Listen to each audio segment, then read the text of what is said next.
मारे इजरायली सैनिक, हमास का खूनी हमला। हमास का ये वीडियो दिल दहला देने वाला है। 200 दिन की जंग के बाद एक बार फिर से इजरायली सैनिकों पर हमास ने बेहद खूनी और घातक हमला किया है। जरा इस वीडियो को देखिए। हमास के लड़ाके एक सुरंग से इजरायली सैनिक को घसीट कर बाहर की तरफ ले जा रहे हैं।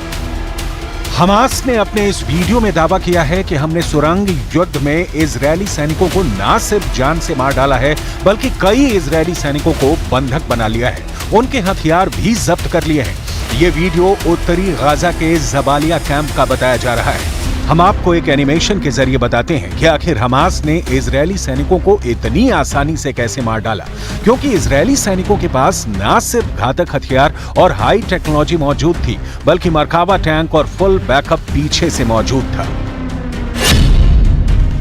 हमास के दर्जन भर लड़ाकों ने सबसे पहले जानबूझकर सुरंग में अपनी लोकेशन इजरायली सैनिकों को दिखा दी। जैसे इजरायली सैनिकों को लगा कि सुरंग के अंदर दर्जनों हमास के लड़ाके छिपे हैं, वो तुरंत घातक हथियारों के साथ सुरंग में घुस गए। सुरंग में इजरायली सेना की स्पेशल यूनिट के कमांडो घुसे थे। जैसे ही हमास का पीछा करते हुए इजरायली सैनिक सुरंग में घुसे, तभी सुरंग में हमास ने जोरदार धमाके कर दिए और उन पर गोलियों की बौछार कर दी। हमास ने दावा किया है कि उसने इजरायल के कई सैनिकों को सुरंग में मार डाला है और इजरायल की स्पेशल फोर्स के कमांडोज को बंधक बना लिया है। अल कसम ब्रिगेड्स के प्रवक्ता अबू उबैदा ने कहा, हमारे लड़ाकों ने इजरायली सेना को लालच देकर एक सुरंग के अंदर हमला करवाया और फिर इजरायली सैनिकों को मार डाला। खून के आंसू रोए नेतन्याहू 200 दिन बाद बदला।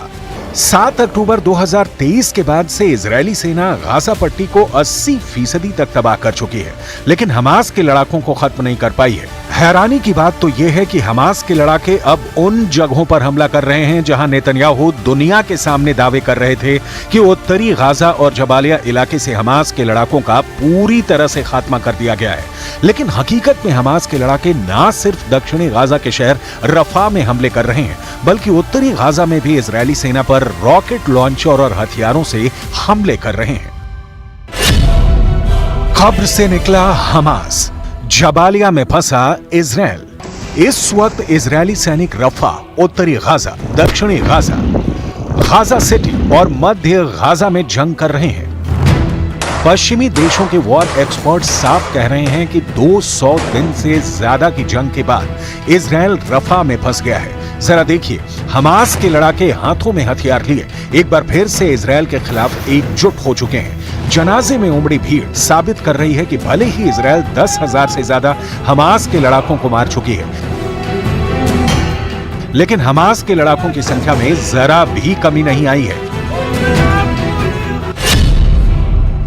6 मई 2024 से दक्षिणी गाजा के शहर रफा में इजरायली सेना ने हमले शुरू किए। रफा में 20 दिन से ज्यादा की भीषण जंग में इजरायल की आईडीएफ ने हमास के 70 ठिकानों पर हवाई हमले किए। इजरायल की आईडीएफ ने दावा किया है कि उसके सैनिकों ने मरकावा टैंक और भारी हथियारों के साथ रफा में ग्राउंड ऑपरेशन किए हैं, जो सफल रहे हैं। आईडीएफ का कहना है कि इजरायल के इस ऑपरेशन में 50 से ज्यादा हमास लड़ाके पूर्वी रफा में मारे गए हैं। इसके अलावा हमास की दर्जनों सुरंगों को तबाह कर दिया गया है। इजरायल ने भीषण हमलों की वजह से रफा से 8 लाख फिलिस्तीनी भागने के लिए मजबूर हो गए हैं। लेकिन इतने भीषण खूनी हमले करने के बावजूद क्यों कहा जा रहा है कि रफा में इजरायल फंस गया है और हमास के लड़ाके इजरायली सेना पर भारी पड़ने लगे हैं? हमास को जड़ से मिटाने की कसम खाए बैठे इजरायल ने गाजा पट्टी पर जबरदस्त तरीके से बमबारी की है।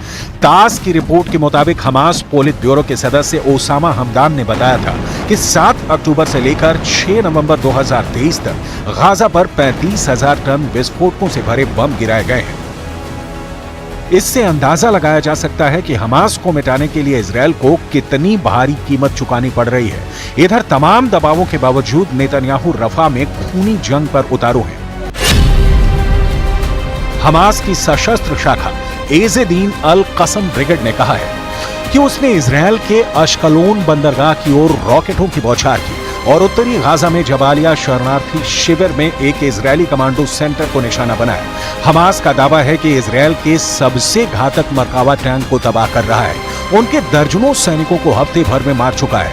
हमास के ये दावे साबित करते हैं कि हमास रफा में इजरायली सेना को अपने जाल में फंसा चुका है। हमास के दावे के मुताबिक इजरायल की तरफ से गिराए गए बम परमाणु बमों से होने वाले नुकसान से भी ज्यादा है। यूरोमेड मॉनिटर की रिपोर्ट के मुताबिक हमदान की बात सच भी साबित होती हुई नजर आ रही है, क्योंकि हिरोशिमा पर गिराए गए परमाणु बम से हुआ नुकसान 15,000 टन विस्फोटकों के बराबर होने वाली तबाही के समान था। ऐसे में गाजा पट्टी पर गिराए गए विस्फोटक परमाणु बम से भी 2 गुना ज्यादा शक्तिशाली हैं। गाजा पट्टी की कुल आबादी 23 लाख है, जिसमें से 10 लाख के करीब अकेले इसकी राजधानी गाजा सिटी में रहते थे। गाजा सिटी पट्टी के उत्तरी हिस्से में मौजूद है, जहां इजरायल ने सबसे ज्यादा बमबारी की थी। इधर प्रधानमंत्री नेतन्याहू ने रफा में ऑपरेशन नकबा जैसी जंग शुरू कर रखी है, जिसकी वजह से 15 लाख फिलिस्तीनी रफा से भागने को मजबूर हो रहे हैं। गाजा युद्ध अब उस दौर में पहुंच चुका है जहां लाशें गिनना भी मुश्किल हो गया है। लेकिन अब सवाल उठता है, आखिर 200 दिन की जंग के बाद भी हमास इजरायली सैनिकों को मारने और बंधक बनाने का दावा कैसे कर रहा है? कहीं ऐसा तो नहीं कि इजरायल को गाजा जंग बहुत भारी पड़ रही है?